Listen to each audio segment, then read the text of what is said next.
Tax reform का एक बहुत बड़ा अभियान का हिस्सा है और यह आदरणीय प्रधानमंत्री जी का देशवासियों के प्रति को दीपावली का गिफ्ट भी है, क्योंकि इतना बड़े पैमाने पर रिफॉर्म हो और एक कॉमन मैन के बारे में उसे विभिन्न सेक्टर में इतनी छूट मिले, यह अत्यंत महत्वपूर्ण है उसके बारे में जानने के लिए। सबसे पहले हम लोग चर्चा करें तो जब जुलाई 2017 में जीएसटी लागू हुआ था, जीएसटी के पहले जो अलग अलग टैक्सेस थे, सेस थे, न केवल उद्यमी और एक व्यापारी उसके कारण परेशान होता था, बल्कि आम उपभोक्ता पर भी और एक ईमानदार टैक्स पेयर पर भी इसका व्यापक प्रभाव पड़ता था। अनेक ऐसे क्षेत्र थे जिसमें वैट, सेल टैक्स और अन्य तमाम प्रकार के जो टैक्सेस थे उनकी जो दर थी वह काफी बड़ी थी। अनेक प्रकार के सेस थे, कोई भी इंटीग्रेटेड फॉर्म टैक्स का नहीं था। जीएसटी ने इन सभी प्रकार के अलग अलग प्रकार के जो सेल टैक्स के थे, वैट के थे या फिर अलग अलग प्रकार के सेस थे, इन सबको इंटीग्रेशन करके और टैक्स रिफॉर्म के लिए जो समय क्रांतिकारी कदम उठाया था, वन नेशन वन टैक्स के आधार पर, परिणाम क्या था कि उस समय टैक्स को जितना सिंप्लीफाई किया गया था उसका परिणाम था कि बड़े पैमाने पर जीएसटी का रजिस्ट्रेशन बढ़ा और रजिस्ट्रेशन बढ़ने के साथ ही बड़े पैमाने पर देश की जीडीपी में अप्रत्यक्ष कर का योगदान भी होता हुआ दिखाई दिया। 17 के बाद का सबसे बड़ा जो रिफॉर्म टैक्स के क्षेत्र में है, उसमें अगर आप देखेंगे तो जो टैक्स में जो रिफॉर्म सामने आया है, अब तक हम देखते थे कि 4 स्तरीय जो 4 लेयर की टैक्स की प्रणाली थी, 5%, 12%, 18% और 28%। इन 4 को अब कम करते हुए 2 श्रेणी टैक्स की रखी गई है, 5% को और 18% को। 12 और 28 के स्लैब को जीएसटी ने समाप्त कर दिया है। हां, कुछ सिन आइटम और लग्जरियस आइटम ऐसी हैं जिनमें 40% का जो जीएसटी है वह बना रहेगा। वह अलग एक व्यवस्था है, लेकिन महत्वपूर्ण है कि अब केवल 5% और 18% का यह टैक्स ही, 2 स्लैब ही जीएसटी की मुख्यतः रहेंगे और जिनके माध्यम से यानी देशवासियों को बहुत बड़ी राहत इसके माध्यम से मिलेगी हर एक स्तर पर। यानी रसोई से लेकर के, एक किसान से लेकर के, घर के निर्माण से लेकर के और बड़े बड़े हाईवे और इंफ्रास्ट्रक्चर के डेवलपमेंट के साथ साथ अपने कारोबार को आगे बढ़ाने वाले उद्यमियों के लिए भी इसका भारी लाभ होने वाला है और इसके माध्यम से लगभग 2 लाख करोड़ रुपए से अधिक का भारत की अर्थव्यवस्था में ग्रोथ होने की संभावना भी है।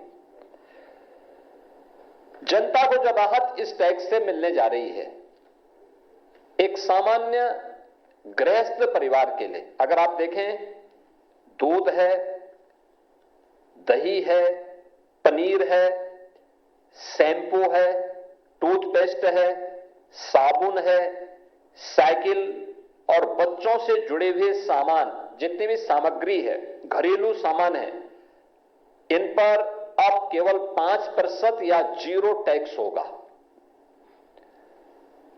इससे रोजमर्रा के खर्च में जो लोगों की पूंजी है उसमें बचत होगी, लेकिन साथ साथ लोगों की खपत की कैपेसिटी बढ़ेगी, व्यक्ति ज्यादा खरीद सकता है। अन्नदाता किसानों के लिए देखेंगे ट्रैक्टर, टायर, कीटनाशक, सिंचाई के उपकरण, इन सब पर जो टैक्स है वह घटा करके 5% कर दिया गया है। खेती की लागत को कम करने और ग्रामीण भारत की अर्थव्यवस्था को सुदृढ़ करने में इससे काफी बड़ी मदद मिलेगी। स्वास्थ्य के क्षेत्र में हम देखेंगे तो व्यक्तिगत जीवन और स्वास्थ्य बीमा से जुड़ी हुई जीएसटी को पूरी तरह समाप्त कर दिया गया। दवाइयों, ऑक्सीजन और जांच किट पर कर में कटौती की गई है, जिससे इलाज सस्ता हो सके और एक सामान्य नागरिक राहत प्राप्त कर सके।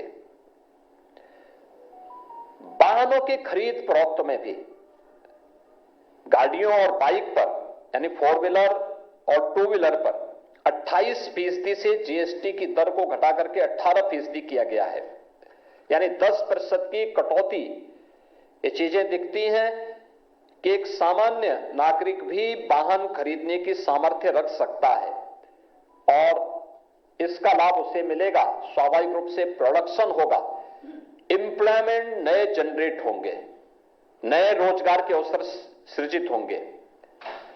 नोटबुक यानी शिक्षा के क्षेत्र में देखेंगे नोटबुक, पेंसिल और जो नक्शे हैं, अन्य जो शिक्षण सामग्रियां हैं, इनमें भी काफी छूट दी गई है। ये कोई इसमें टैक्स नहीं लगेगा।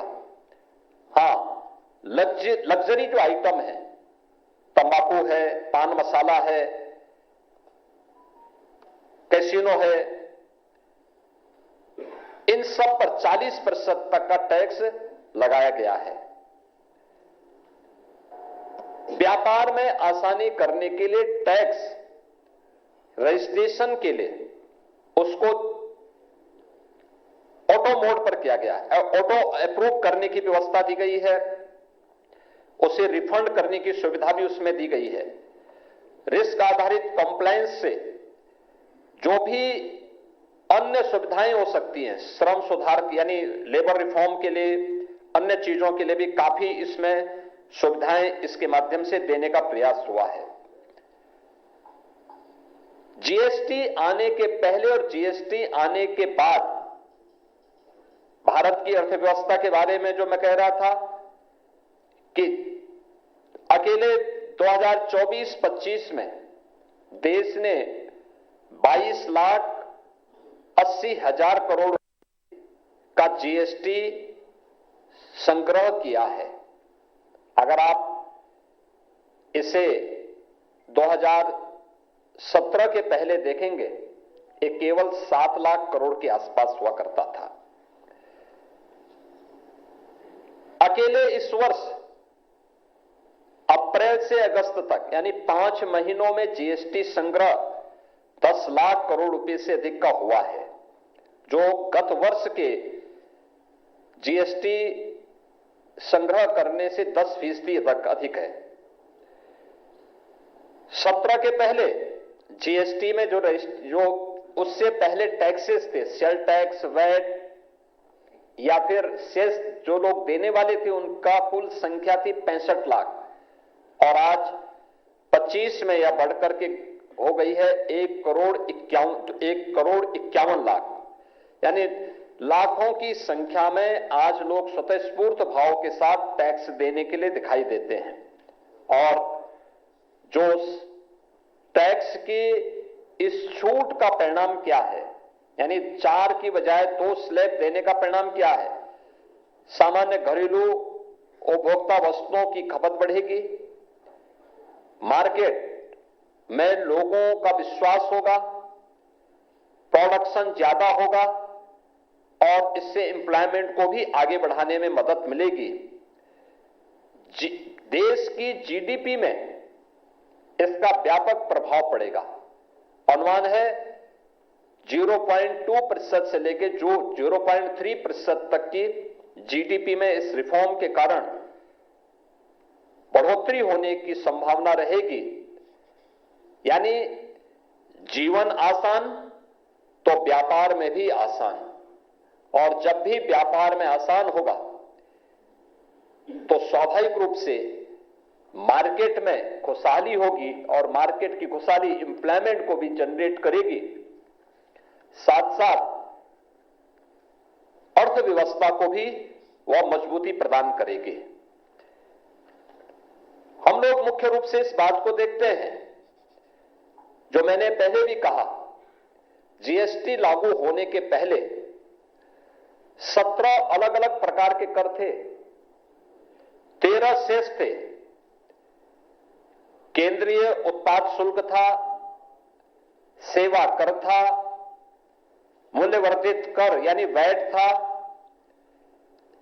सीएसटी था, अन्य मनोरंजन कर थे और भी तमाम प्रकार के कर थे, प्रवेश कर थे और भी तमाम प्रकार के कर उसमें लागू होते थे। और कोई भी ऐसी व्यवस्था नहीं थी कि जो पूरे देश को एक कर के अधीन जोड़ करके व्यापारी के लिए भी और एक आम उपभोक्ता के लिए भी आसान कर सके। जीएसटी ने पूरे देश को वन नेशन वन टैक्स के आधार पर, आप देखते होंगे आज माल की आवाजाही आसानी से देश के एक कोने से दूसरे कोने पर आसानी से हो सकती है। लॉजिस्टिक और अधिक और कुशल ढंग से हम लोग लागत को कम करके पहुंचा सकते हैं। बार बार टैक्स नहीं लगता, जीएसटी में वन टाइम टैक्स है, एक बार टैक्स लगेगा, बार बार नहीं लगेगा। और अगर कोई व्यक्ति किससे 2 बार लिया गया है तो रिफंड भी उतनी जल्दी हो रहा है। यह आजादी के बाद में जीएसटी टैक्स रिफॉर्म के क्षेत्र में यह फेडरल स्ट्रक्चर का एक बेहतरीन मॉडल है। और जीएसटी लागू होने के बाद यह पहली बार इतने बड़े पैमाने पर इन सभी सेक्टर में सुधार से सामान्य नागरिकों को काफी राहत मिलेगी।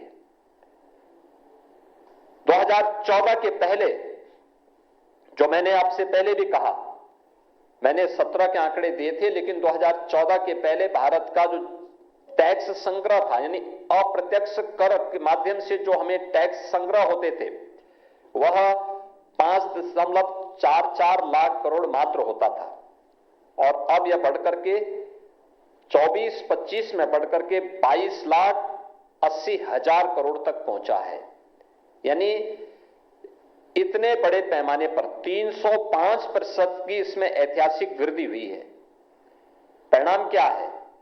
परिणाम है राष्ट्रीय राजमार्ग के नेटवर्क में 60% की वृद्धि हुई। यानी पैसा आएगा तो आप उस पैसे को देश के अंदर विभिन्न प्रकार के गरीब कल्याणकारी कार्यक्रमों में खर्च कर सकते हैं, इंफ्रास्ट्रक्चर बढ़ाने में कर सकते हैं, पब्लिक ट्रांसपोर्ट को और बेहतरीन करने में कर सकते हैं। आज पैसा था 5 लाख करोड़ से बढ़कर के 11 वर्ष में 22 लाख करोड़ हो जाता है। परिणाम क्या है? नेशनल हाईवे की जो नेटवर्किंग है, इसको हमें देश के अंदर 91 यानी 60% बढ़ाने, 91,000 किलोमीटर से बढ़ा करके 1,46,000 किलोमीटर पहुंचाने में मदद मिली है। और आज भारत दुनिया का दूसरे सबसे बड़े सड़क नेटवर्क वाला देश है। देश के अंदर विभिन्न मार्गों पर आज 144 वंदे भारत ट्रेन संचालित हो रही है। ये 2014 के पहले नहीं थी, 17 के पहले भी नहीं थी। 2014 के पहले देश के पास कुल 74 एयरपोर्ट्स थे। आज इनकी संख्या बढ़कर के 160 हुई है। आप अनुमान करिए, पैसा है तो उस पैसे को कैसे हम एयर कनेक्टिविटी को बेहतर करने के लिए उसके इंफ्रास्ट्रक्चर को डेवलप करने में खर्च करने हैं। मेट्रो 2014 के पहले केवल 248 किलोमीटर का था, आज वह देश के अंदर 1013 किलोमीटर से अधिक का आपके भारत के पास मेट्रो नेटवर्किंग है। डिफेंस मैन्युफैक्चरिंग में 2014 में केवल 46,000 करोड़ रुपए का डिफेंस मैन्युफैक्चरिंग भारत के अंदर होता था। आज वह बढ़कर के अगर हम देखते हैं कि अकेले 23-24 के अंदर हम देखेंगे तो यह 1,27,000 करोड़ का हुआ है। और इस दौरान यूपी के अंदर भी तमाम डिफेंस मैन्युफैक्चरिंग कॉरिडोर से जुड़े हुए जो उद्यम हैं, इन्होंने यहां पे अपने प्रोडक्शन शुरू कर दिए हैं। 686 करोड़ रुपए का हम केवल देश के अंदर जो रक्षा निर्यात था, हमारा जो एक्सपोर्ट था डिफेंस के सेक्टर में, केवल 686 करोड़ का था 14 के पहले, और 24-25 में यह बढ़कर के 23,600 करोड़ रुपए से अधिक का हुआ है। आज देश के अंदर डिफेंस मैन्युफैक्चरिंग कॉरिडोर में भारत आत्मनिर्भरता के लक्ष्य को प्राप्त करने की दिशा में तेजी के साथ आगे बढ़ा है। आपने अभी हाल ही में ऑपरेशन सिंदूर के अंदर आकाश मिसाइल को, ब्रह्मोस मिसाइल को और भारत की ड्रोन टेक्नोलॉजी को दुनिया ने उसके लोहे को माना है। गरीब कल्याणकारी योजनाओं की जब हम बात करते हैं, 2014 के पहले हम देखते हैं कि केवल 7,000 करोड़ रुपए की डीबीटी होती थी। आज यह देश के अंदर हम देखते हैं तो 24-25 में ही 6,83,000 करोड़ रुपए का डीबीटी के माध्यम से सीधे एक गरीब के खाते में पैसे सीधे भेजे गए, यानी 90 गुना अधिक इसमें वृद्धि हुई है। और बहुआयामी गरीबी में भारत की स्थिति आप देखेंगे तो 2013-14 की तुलना में 2024-25 में भारत ने 25 करोड़ लोगों को गरीबी रेखा से ऊपर उठाने में मदद की है। इस दौरान पैसा था तो गरीब कल्याणकारी योजनाओं का लाभ किस रूप में प्राप्त हुआ है? प्रधानमंत्री आवास योजना ग्रामीण और शहरी में 4 करोड़ लोगों को इस योजना का लाभ दिया गया। 4 करोड़ परिवारों के पास एक आवास उपलब्ध करवाए गए।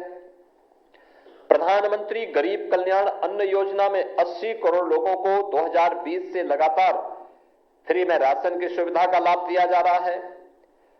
अटल पेंशन योजना में 7 करोड़ 33 लाख लोगों को इसके माध्यम से उन्हें रजिस्ट्रेशन प्रदान किया गया है। और सामाजिक सुरक्षा, यानी अगर आप देखेंगे आयुष्मान भारत में देश की एक बड़ी आबादी इससे लाभान्वित हो रही है। यानी गरीब कवरेज जो भारत के अंदर है, एक दशक में इसका जो सोशल सिक्योरिटी का दायरा है 19% से बढ़कर के 64-65% तक पहुंचा है। यानी पैसा था, उसका लाभ किस सेक्टर में प्राप्त हुआ है। अब ये जो टैक्स रिफॉर्म हुए हैं और जो प्रधानमंत्री जी ने दीपावली का उपहार दिया है, उत्तर प्रदेश देश की आबादी का सबसे बड़ा राज्य है, तो स्वाभाविक रूप से इसका सर्वाधिक लाभ उत्तर प्रदेश को प्राप्त होगा, क्योंकि जीएसटी यह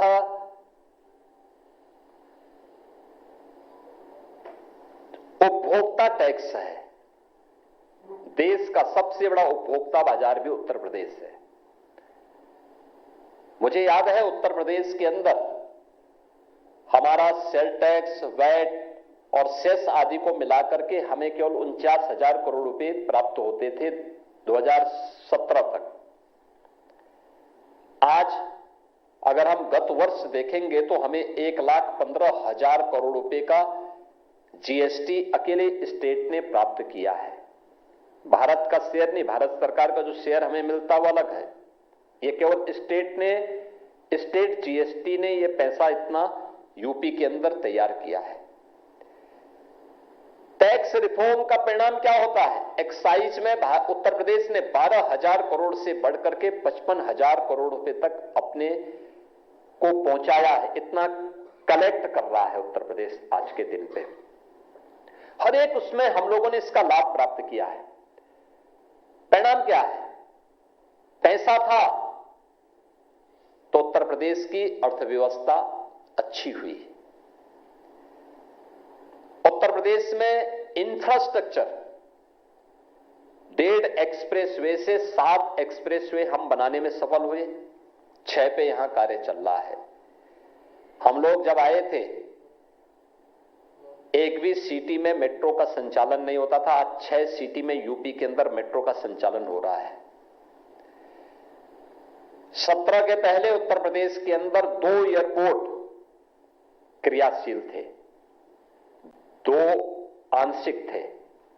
आज 16 एयरपोर्ट उत्तर प्रदेश के अंदर संचालित हैं और देश का सबसे बड़ा एयरपोर्ट हम लोग बना रहे हैं गौतम बुद्ध नगर जनपद में। इस वर्ष के अंत में उसको भी हम संचालित करने जा रहे हैं।